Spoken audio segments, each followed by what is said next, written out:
नमस्कार विद्यार्थी मित्रांनो, स्वागत आहे तुमच्या आपल्या मॅथ्स मॅजिक वर्ल्ड या युट्यूब चॅनलवर. विद्यार्थी मित्रांनो, आपण समीकरण हा टॉपिक पाहत आहोत आणि यामध्ये आपण समीकरण कशा पद्धतीने सोडवायचे याविषयीचे उदाहरण आपण घेत आहोत आणि आतापर्यंत आपण 32 उदाहरणे पाहिलेली आहेत. तर आज 33 नंबरचं एक्झाम्पल इथे आपण घेणार आहोत. यामध्ये बघा छेद वेगवेगळे आलेले. आता हेच उदाहरण आपण तिरपा गुणाकार करून किंवा छेद सारखे करून सुद्धा सोडवू शकतो, पण त्याला जास्त वेळ लागणार आहे. का? कारण ते 2 पेक्षा जास्त अपूर्णांक आलेले आहेत. ठीक आहे. तर अशा वेळेस 2 पेक्षा जास्त अपूर्णांक आलेले असतील तर त्यावेळेस आपल्याला लसावी पद्धत वापरायची आहे. या ठिकाणी बघा इथे x/2 आहे, इथे x/3, x/4 आहे. तर सर्वांचे छेद वेगवेगळे आहेत. तर अशा वेळेस काय करायचंय, जेवढे काही छेद आहेत त्या सर्व छेदांचा लसावी आपल्याला इथे घ्यायचा आहे. मग ते उजव्या साईडला असेल किंवा डाव्या किंवा दोन्ही साईडला असतील तरी पण त्या सर्व छेदांचा लसावी आपल्याला इथे घ्यायचा आहे. तर या ठिकाणी बघा छेदामध्ये 2 आहे, 3 आहे आणि 4 आहे. याचा लसावी किती मिळणार आहे? लसावी म्हणजे अशी लहानात लहान संख्या ज्या संख्येला दिलेल्या सर्व संख्याने निश्चितला जातो. ठीक आहे. तर ती संख्या असणार आहे 12. ही संख्या कुठली असणार आहे? 12. जर तुम्हाला लसावी काढता येत नसेल तर यासाठी आपण अगोदरच लसावी मसावीवरती टॉपिक घेतलेला आहे, तर त्या ठिकाणी तुम्ही बघू शकता. ठीक आहे. तर या ठिकाणी बघा 2 ने 12 ला भाग जातो, 3 ने सुद्धा जातो आणि 4 ने सुद्धा जातो. तर हा लसावी या संख्यांचा. काय करायचं यानंतर, हा जो लसावी मिळालाय या लसावीने पूर्ण समीकरणाला गुणायचं. ज्यावेळेस एखाद्या समीकरणाला आपण एखाद्या संख्येने गुणत असतो तर प्रत्येक टर्मला प्रत्येक पदाला गुणावं लागत असतं. ठीक आहे. ते पण दोन्ही बाजूंना. तर पहा या ठिकाणी x/2 गुणेला 12 अधिक इथे काय x/3 गुणेला 12 नंतर अधिक x/4 गुणेला 12 आणि इकडे 39 गुणेला 12. म्हणजे सर्वच पदांना आपण 12 ने गुणलेले आहे.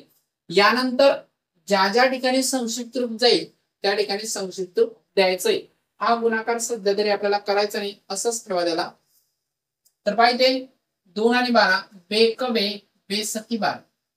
इथे 3 1 3 3 चौक 12. इथे 4 1 4 4 त्रिक 12. या पद्धतीने ते संक्षिप्त रूप द्यायचंय.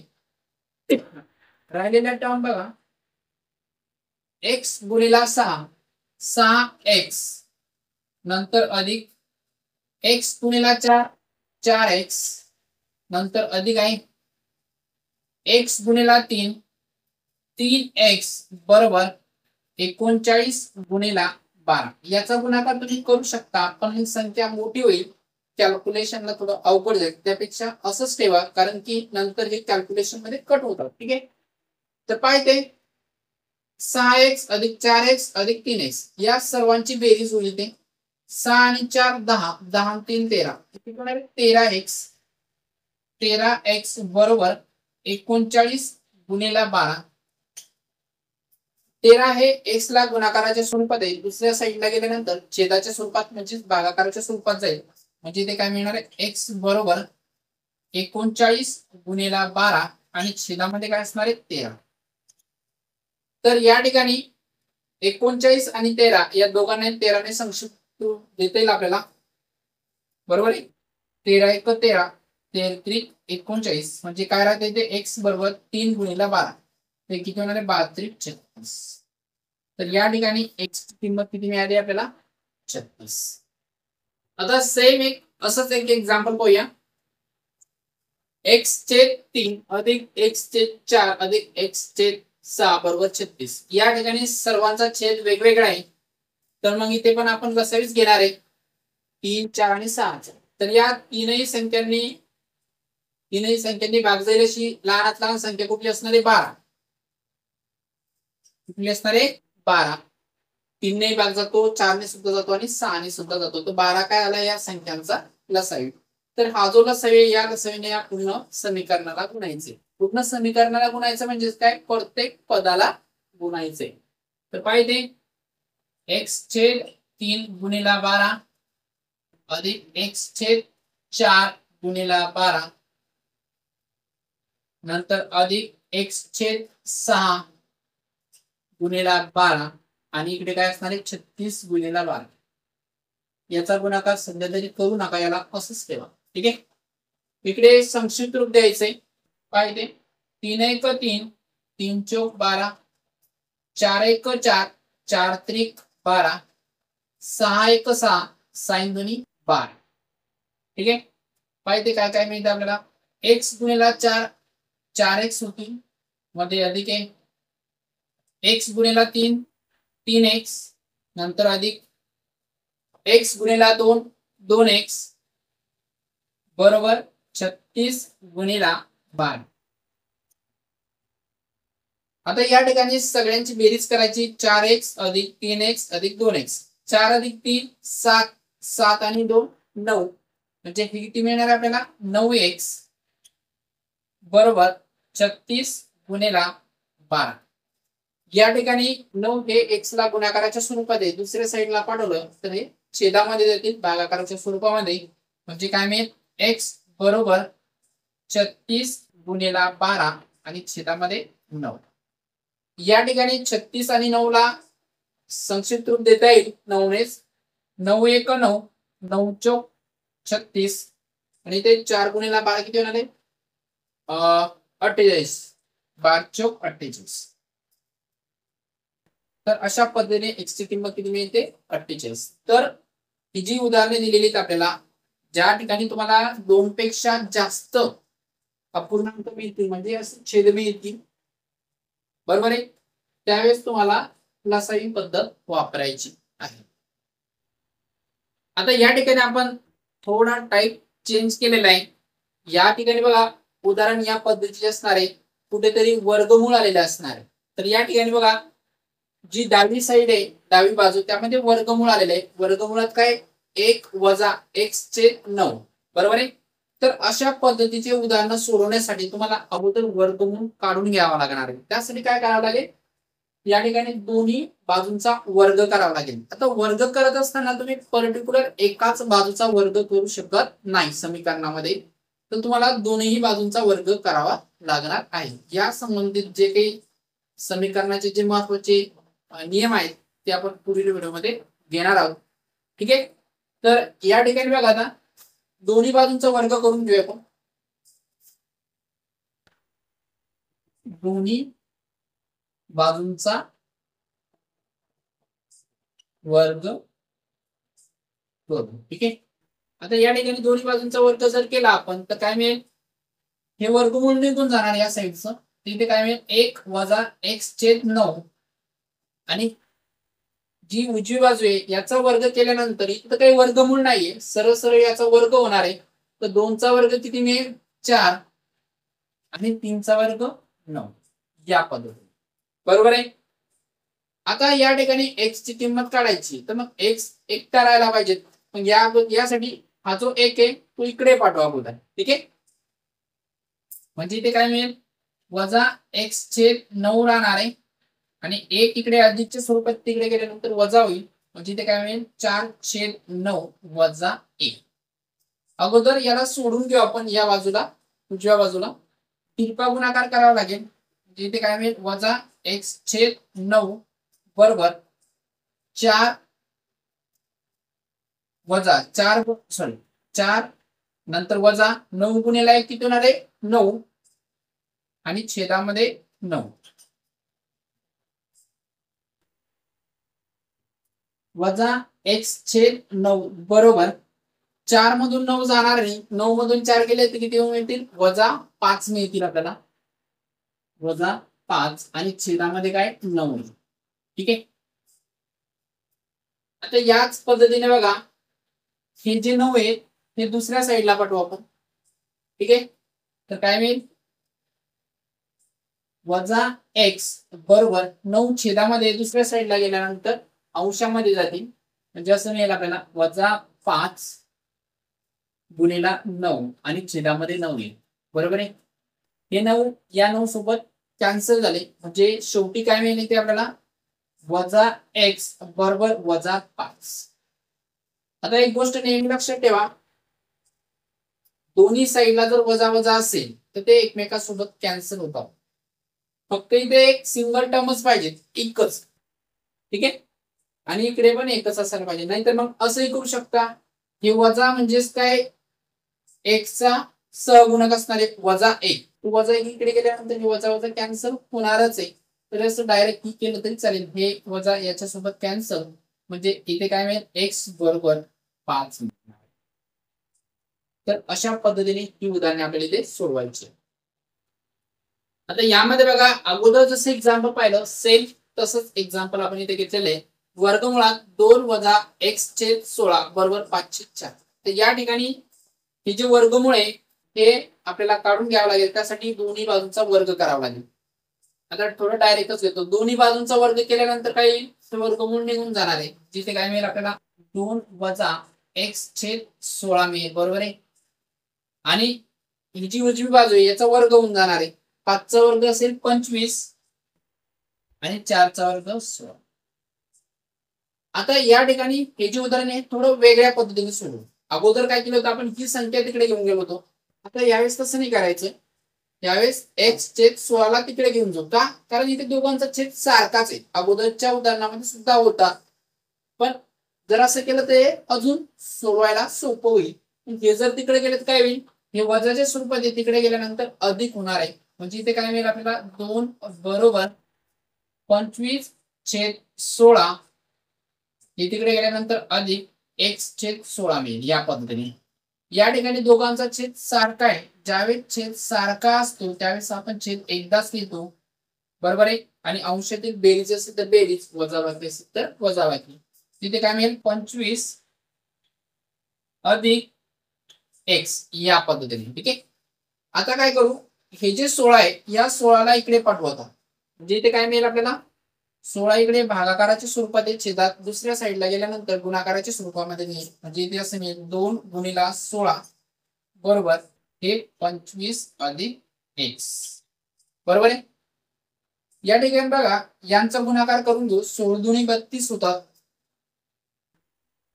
32 बरोबर इकडे काय 25 अधिक एक्स, 25 अधिक एक्स. आता या ठिकाणी एक्स ची किंमत काढायची तर इकडे 25 आहे, हे 25 इकडे पाठवावं लागेल. इकडे अधिकच्या स्वरूपात इकडे आल्यानंतर वजा होतील. म्हणजे इथे काय मिळेल, 32 वजा 25 बरोबर एक्स. 32 मधून 25 गेल्यानंतर किती राहणार आहेत, 7 राहतील.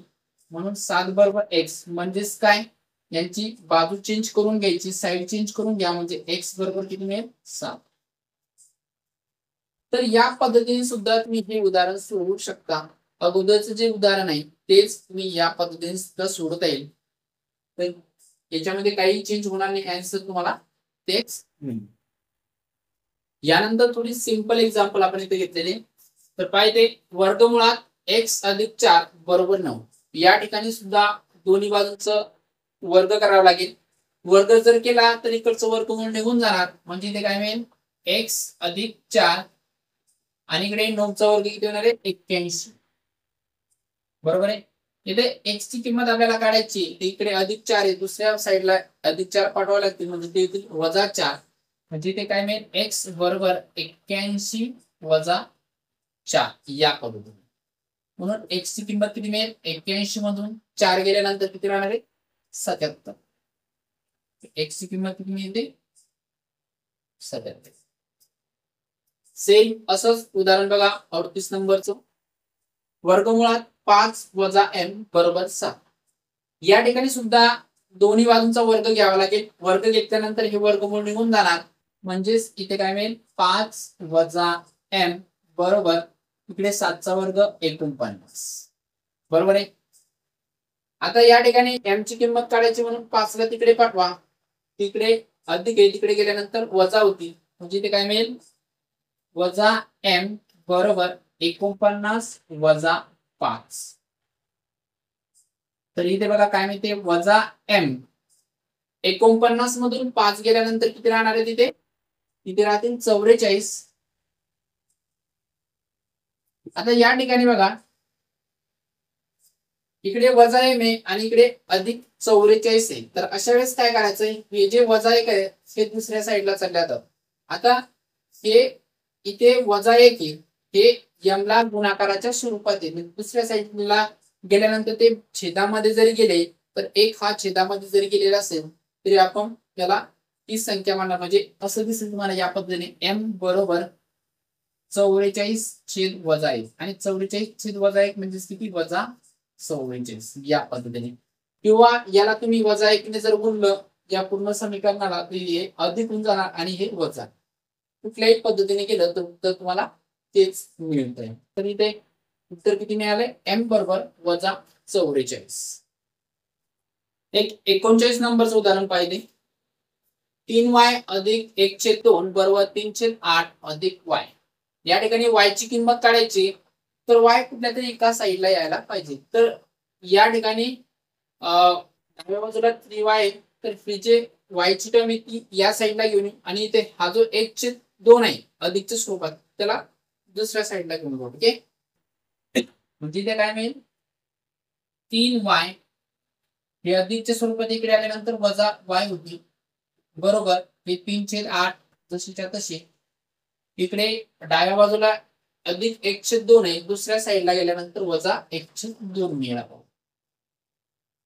ठीक आहे, या ठिकाणी बघा 3y वजा y, 3y मधून 1y गेला, किती राहणार आहे, 2y बरोबर. आता हे दोन्ही अपूर्णांक आहे, छेद वेगवेगळे, 3 पा गुणाकार करू. ठीक आहे, 3 दुनी 6 नंतर वजा आहे 8 गुणिले 1 8 1 8 आणि छेदामध्ये दोन्ही छेदांचा गुणाकार 8 दुनी 16. ठीक आहे, पुढे काय मिळेल आपल्याला, 2y बरोबर 6 वजा 8. 6 मधून 8 जात नाही तर 8 मधून 6 वजा केल्यानंतर 2 येणार आहे आणि मोठ्या संख्येत चिन्ह वजा म्हणजे वजा 2 आणि छेदामध्ये किती, 16. ठीक आहे, यानंतर बघा हे जे 2 आहे y ला गुणाकाराच्या स्वरूपात आहे, दुसऱ्या साईडला गेल्यानंतर छेदामध्ये जाते भागाकाराच्या स्वरूपामध्ये. या पद्धतीने y बरोबर अंशामध्ये वजा 2 आहे, छेदामध्ये 16 आणि हे 2 इकडे गुणाकाराच्या स्वरूपात येईल, तिथे या 16 पण इकडे छेदामध्ये जिथे भागताय या पद्धतीने. तर इथे बघा हे 2 या 2 सोबत कॅन्सल होणार आहे, म्हणजे इथे काय राहणार, फक्त y बरोबर वजा 1/16 हे त्याचं उत्तर असणार आहे. तर अशा पद्धतीने हे उदाहरण आपल्याला इथे सोडवायचं. आता एक शेवटचं उदाहरण बघूया 40 नंबरचं. आता या उदाहरणामध्ये ज्या ठिकाणी व्हेरिएबल दिलेला आहे म्हणजे चल दिलेलं आहे त्यालाच वर्गमूळ आहे.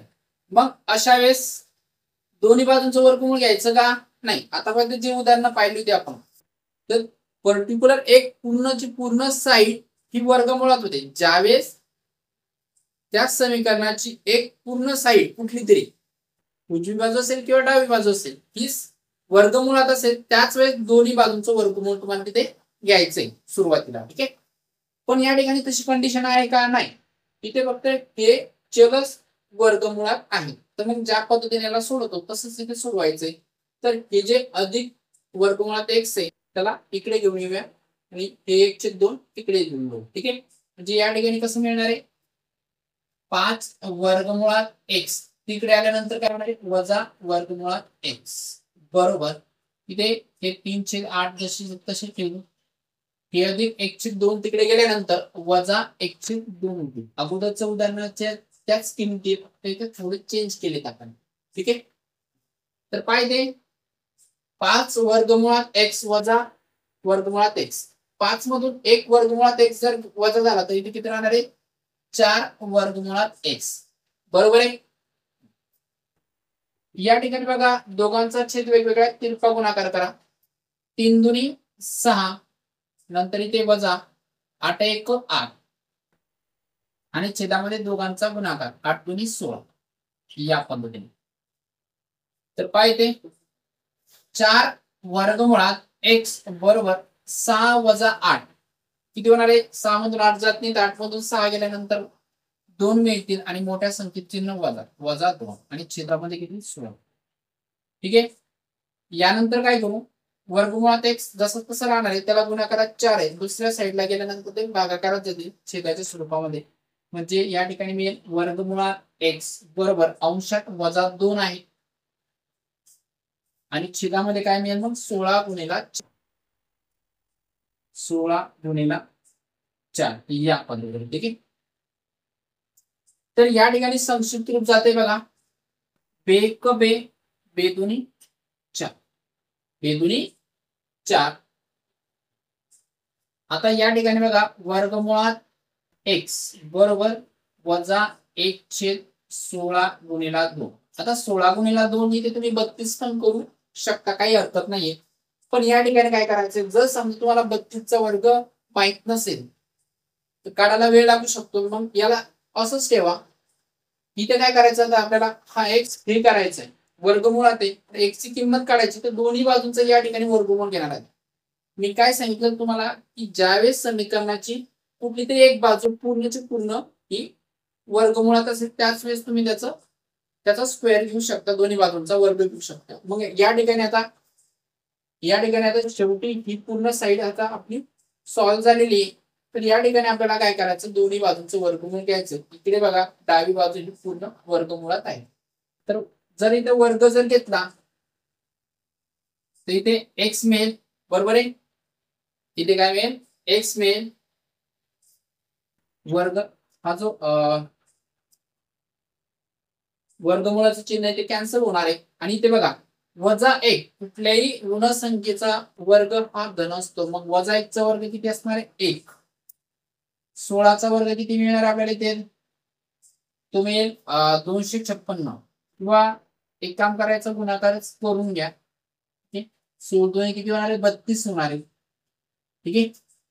आणि या ठिकाणी आपल्याला इथे 32चा वर्ग लिहायचा. 32चा वर्ग किती मिळतो, जमत नसेल तर सरळ सरळ आपण इथे गुणाकार करूया. याच्यासाठी पण ट्रिक आहे, ती पण तुम्ही यूज करू शकता. पण सरळ सरळ गुणाकाराच्या पद्धतीने ते सांगतोय तुम्हाला. बेदुनी 4 बेत्रिक 6. ओके. यानंतर 3 दुनी 6 3 त्रिक 9. किती मिळतोय, हे 4 1202 1 आणि हे 10 1024.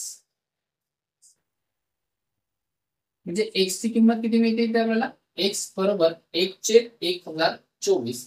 तर या पद्धतीने ही उदाहरणे आपल्याला इथे सोडवायची. तर एकंदरीत एकचल समीकरणावरची सर्व टाईपची उदाहरणे आपण सोडवलेली आहेत. जवळपास 40 उदाहरणे आपण घेतलेली आहेत.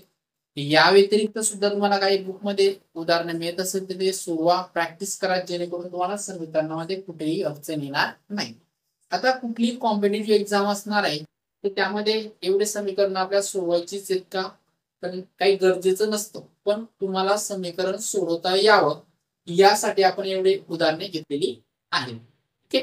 तर यानंतरचा जो व्हिडिओ असणार आहे त्यामध्ये जे समीकरणाचे काही नियम आहेत ते नियम आपण घेणार आहोत. आणि त्यानंतर समीकरण न सोडवता त्याचं जे उत्तर कुठलं आहे ते कसं ओळखायचं हे आपण इथे पाहणार आहोत. ठीक आहे.